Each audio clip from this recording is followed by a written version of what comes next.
Very good morning class 9th। Hopefully आपने ये जो चैप्टर है जो हमारा force and laws of motion वो रिवाइज कर लिया होगा। उसकी थ्योरी में ज़्यादा कुछ नहीं, बट यहाँ पे बात आती है न्यूमेरिकल्स की। न्यूमेरिकल्स में प्रॉब्लम हो सकती है आपको, तो कुछ न्यूमेरिकल्स जो हैं उसमें आपके कंसेप्ट बहुत क्लियर होने चाहिए, तभी वो आपके सॉल्व हो सकते हैं। तो चलो हम कुछ न्यूमेरिकल्स करते हैं, ठीक है। तो न्यूमेरिकल्स में आ जाते हैं हम। हमें फर्स्ट टाइप का एक न्यूमेरिकल सिंपल से स्टार्ट करता हूँ कि जैसे ये एक बॉडी है, ठीक है, एक ब्लॉक है जिसका मास 5 kg है। ओके। अब एक 5 kg का मास है और आप इसको एक वायर से बांध देते हैं और आपने यहाँ पे फोर्स लगाया। फोर्स लगाया कितना आपने? 10 न्यूटन का। ओके। और ये जहाँ पे जिस टेबल पे रखा गया है, मान लो किसी टेबल पे रखा गया तो वहाँ पे फ्रिक्शन नहीं है। फिलहाल हमने क्या माना? सबसे सिंपल केस फ्रिक्शन लेस माना, क्योंकि फ्रिक्शन क्या करेगा, फ्रिक्शन एक अपोजिंग फोर्स है जो इसके इस फोर्स को अपोज करने की कोशिश करेगा। फिलहाल हमारा सिंपल सा कंसेप्ट है, एक 5 kg का मास है और फ्रिक्शन लेस यानी कोई फ्रिक्शन नहीं, कोई और फोर्स नहीं है, ये हमारा अप्लाइड फोर्स है। In that case what is the acceleration of this block? क्या एक्सेलरेशन होगा? तो सिंपल है, सेकेंड लॉ ऑफ मोशन के according F is equal to M A, force is equal to mass into acceleration. तो now what is the acceleration? Force upon mass. And what is the force applied? 10 Newton upon mass is 5. 10 upon 5 it is 2 metre पर second square. ध्यान रखना है ऐसा system का, क्या force Newton में होना चाहिए? है। मास केजी में होना चाहिए? है। तो आपने फोर्स अपन मास कर दिया और एक्सेलरेशन आ गया 2 मीटर पर सेकेंड स्क्वायर। लेकिन अगर ये ग्राम में दिया होगा तो आपको क्या करना होगा? केजी में कन्वर्ट करना होगा। ये सबसे सिंपल क्वेश्चन। अब इसको थोड़ा डिफिकल्ट करते हैं, यानी सेकेंड टाइप का क्वेश्चन, टाइप 2 मीन्स अब फ्रिक्शन, ये रफ सरफेस कहा है और रफ सरफेस और यहाँ फ्रिक्शन जो है वो अपोजिट डायरेक्शन में। जाहिर बात है अगर फोर्स अप्लाइड ये है तो this is applied force, friction की डायरेक्शन ये होगी। फ्रिक्शन मान लेते हैं कितना गिवन है? फ्रिक्शन गिवन है आपको यहाँ पे 5 न्यूटन का। ओके, फ्रिक्शन 5 न्यूटन का गिवन है। In that case F to M A तो होगा, बट यहाँ पे net force is equal to क्या होगा? तो यहाँ पे A is equal to net force upon mass. Net force क्या है? ये फोर्स अप्लाइड इस डायरेक्शन में, तो अप्लाइड फोर्स की डायरेक्शन ये है, बट जो फ्रिक्शन वो अपोजिट डायरेक्शन में, मीन्स अपोजिट होता है तो क्या करते हैं? माइनस कर देते हैं। तो अप्लाइड फोर्स माइनस फ्रिक्शन जो है वो नेट फोर्स आ जाएगा अपॉन मास। तो एक्सेलरेशन क्या आएगा? Applied force that is 10 minus friction 5 upon mass के 5। तो 10 minus 5 that is 5 upon 5। In that case the acceleration is 1 metre पर सेकंड स्क्वायर। क्लियर? तो आप आपको नहीं क्लियर है तो दोबारा ये वीडियो रिप्ले करके देखेंगे। ये सबसे सिंपल दोनों के स्टडी की। अब आते हैं थोड़ा और आगे की तरफ। नाउ थर्ड वन, अब दो ब्लॉक ले लेते हैं, एक ये और एक ये। ओके, नाउ फोर्स अप्लाइड, यहाँ पे फोर्स अप्लाई कर रहे हैं एंड ये अप्लाइड फोर्स जो है वो 20 न्यूटन का है। 20 न्यूटन का है। This mass is 3 kg and this mass is 2 kg। ये वायर है जिससे इन दोनों को अटैच किया गया है। अब इसमें हम कोई फ्रिक्शन नहीं स्टडी करेंगे क्योंकि ये खुद में एक बहुत अलग से टॉपिक है। फ्रिक्शन को भी यहाँ नहीं देख रहे हैं, आप सिंपल देख रहे हैं कि ये टू ब्लॉक है, फ्रिक्शन लेस सरफेस मान रहे हैं और ये टू ब्लॉक को ये अप्लाइड फोर्स मोशन में ला रहा है। तो आपने यहाँ फोर्स क्या अप्लाई किया? 20 न्यूटन। लेकिन इस फोर्स से ये दोनों मूव कर रहे हैं ना, क्योंकि इससे ये अटैच है। तो यहाँ पे क्या होगा? टोटल मास कितना है? ये जो फोर्स अप्लाई कर रहा है वो दोनों मूव कर रहा है, यानी सिंपल याद रखो इस डायरेक्शन में मोशन हो रहा है, यानी ये पूरा सिस्टम है। This is the whole system and इस पूरे सिस्टम का एक्सेलरेशन कुछ होगा। तो what is the acceleration of system? तो एक्सेलरेशन ऑफ द सिस्टम जो होगा, सिस्टम मतलब इस सिस्टम में दोनों बॉडी है। जैसे रेलवे रेल, आपने ट्रेन के बारे में सुना है, ट्रेन में कई सारे डिब्बे होते हैं तो वो एक दूसरे अटैच होते हैं।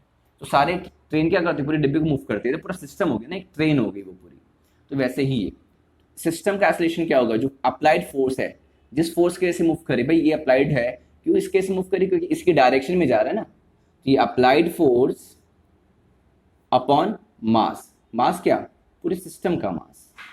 अप्लाइड फोर्स क्या? 20 न्यूटन। और पूरे सिस्टम का मास क्या है? 2 + 3 5 kg। That is acceleration 4 metre पर सेकंड स्क्वायर। तो सबसे इंपॉर्टेंट चीज पहला ऐसे क्वेश्चन में पूरे सिस्टम को मानना है, अलग अलग नहीं, पूरे सिस्टम को मानते हुए उसका पहले एसोलेशन निकालना है। तो एसोलेशन क्लियर हो गया। अब एसोलेशन जब आपको क्लियर हो गया, एसोलेशन ये आ गया, यानी इसी एसोलेशन से, सेम एसोलेशन से ये भी मूव करो, ये भी मूव कर रहा है। तो ध्यान रखो, ये तो 20 न्यूटन में से, यानी इस पे फोर्स 20 न्यूटन लग रहा है, लेकिन क्योंकि ये से टाइड है, बंधा हुआ है, तो ये जाहिर बात है जब हमारे पीछे कुछ हमसे बांध दी जाए तो पीछे से फोर्स भी लगता है। तो वो है यहाँ पे इस 3 kg पे इस वायर के थ्रू ये टेंशन, इस वायर में खिंचाव पैदा होता है। जिस वायर से बांधा जाता है उसमें देखा आपने, खिंचाव पैदा हो सकता है कि बहुत ज़्यादा फोर्स लगने से टूट भी जाए। तो खिंचाव क्यों पैदा होता है? टेंशन है, वो टी टेंशन कहलाती है। तो ये टेंशन 2 kg वाला इस पे लगा रहा है, तो ये इस पे लगा रहा है, ये क्या कर रहा है, एक्शन का रिएक्शन देगा अभी इस पे। ठीक, अब देखो इसका मतलब ये है इस 3 kg पे 2 फोर्स लग रहे हैं। अगर हम अब देखेंगे तो सिर्फ इस 3 kg को देखेंगे, इस 3 kg पे 2 फोर्स लग रहे हैं, एक तो अप्लाइड वाला और एक ये टेंशन। कौन सा टेंशन? ये वाला दोनों तो same action reaction coordinate. Third law क्या कहता है? Action reaction. इस वाले पे कौन लगा रहा है? इस वाले पे एक तो ये लग रहा है और ये लग रहा है। ठीक है, तो इस पे 2 फोर्स लग रहे हैं। तो इसको आइसोलेट सिस्टम में से मान लिया जाता है कि ये 3 kg है। ओके, एक फोर्स इधर लग रहा है अप्लाइड, इसको कहते हैं फ्री बॉडी डायग्राम। अब आप इसको सिर्फ देख रहे हैं, दैट इज 20 न्यूटन का, और इधर टेंशन टी है ना। ये नहीं, ये तो ये लगा रहा है इस पे, ये जो टी है वो इस पे। ध्यान रखना इस पे कौन लगा रहा है, खुद पे नहीं लगाना होता ना, इस पे कौन लगा रहा है। तो ये अप्लाइड और इसके इस पे एक्शन लगाने से उतना ही रिएक्शन मिला। तो ये टी कौन सा, ये टी वाला, ये जो है ना, ये इधर खींच रहा है, तो एक्शन रिएक्शन से इधर बैकवर्ड, ये टी इधर वाला अप्लाई। और नेट सिस्टम का एक्सेलरेशन तो ये है, क्या है, 4 मीटर पर सेकंड। अब देखो इसमें बड़ा सिंपल सा कंसेप्ट है समझने का, ये जल्दी कोई बताता नहीं, मैं आपको बहुत अच्छी चीज से बता रहा हूँ। तो ये 3 kg की बॉडी 4 एक्सेलरेशन से मूव कर रही है, तो 3 इंटू ए, एम ही होता है ना, मास क्या है 3 इंटू एक्सेलरेशन क्या है 4, तो ये नेट फोर्स हो गया। किसके वजह से हुआ? ये इसको इस डायरेक्शन में ले जाना चाहता है, इसको अपोजिट में, इन दोनों का अपोजिट डायरेक्शन है, यानी एफ अप्लाइड, ये माइनस इसके अगेंस्ट में, तो टी। अब देखो 3 इंटू 4 क्या होता है 12, एफ अप्लाइड कितना है 20 माइनस टी, और टी आ जाएगा, देखो टी इधर भेज दो, 12 इधर भेज दो, तो 20 माइनस 12 हो जाएगा, माइनस इधर प्लस हो जाएगा, ये प्लस इधर माइनस हो जाएगा, तो कितना है 20 माइनस 12, इट इज 8 न्यूटन। तो टेंशन क्या, एक फोर्स है। कंसेप्ट देखो बहुत ध्यान से, एक्सेलरेशन निकालने के बाद इसको फ्री बॉडी, अलग से बॉडी मानते हुए कि 3 kg का बॉडी 4 एक्सेलरेशन से मूव कर रही, नेट ये एक्सेलरेशन है जो आपको दिखेगा। अब ये 3 kg पे 2 फोर्स लग रहे थे, एक तो अप्लाइड और एक बैकवर्ड फोर्स लगा रहा था। तो 3 इंटू 4 जो नेट फोर्स है वो आ गया, mass into net acceleration, system का एक्सेलरेशन। तो नेट फोर्स कहाँ से आया? ये अप्लाइड की डायरेक्शन के अपोजिट ये है, तो दोनों को माइनस कर नहीं पाया और ये टी आ गया। अब देखो, अब इस कंसेप्ट से टी निकालते हैं। अब इसको देखो, इस पे फोर्स कौन लगा रहा है? इस पे फोर्स ये लगा रहा है, ये। तो अब 2 kg का मास देखो, 2 kg का मास और टी टेंशन इस पे ये लगा रहा है ऐसे, 3 kg वाला अपने साथ ले जा रहा है ना, अपने साथ यानी एरो ये वाला देखेंगे, तो टी इसको अपने साथ ले जा रहा है। और इसका एक्सेलरेशन कितना है? पूरे सिस्टम का एक्सेलरेशन जो है वो एक्सेलरेशन दैट इज 4 मीटर पर सेकंड स्क्वायर। और यहाँ कोई फोर्स लग रहा है? नहीं, यहाँ कोई वायर लगा ही नहीं है, तो यानी कि ये टी की वजह से मूव कर रहा है। यानी वायर ना होता तो क्या ये 2 kg मूव करता? तभी तो डब्बों को एक दूसरे से जोड़ा जाता है। तो इससे इसको जोड़ा गया इस वायर से, इस वायर में टेंशन क्रिएट हुई, इस टेंशन की वजह से मूव किया। तो T इज इक्वल, अब यहाँ पे 2 kg मास है, तो इसका नेट फोर्स क्या होगा? मास इंटू एक्सेलरेशन, और वो कहाँ से मिल रहा है? T से। अगर यहाँ कुछ अपोजिट में फ्रिक्शन होता तो माइनस फ्रिक्शन कर देता, यहाँ कुछ नहीं है, तो ये T, तो क्या आया 2 इंटू ए क्या है 4, कितना आया 8। तो यहाँ से भी T आपका इस फ्री बॉडी यानी सिंगल इस बॉडी को देखा गया तो भी 8 आया, और इस बॉडी को देखा गया तो भी 8 आया, यानी टेंशन क्या आ गया 8 न्यूटन का। ये कंसेप्ट है क्लास, समझ आया कि कैसे करना है।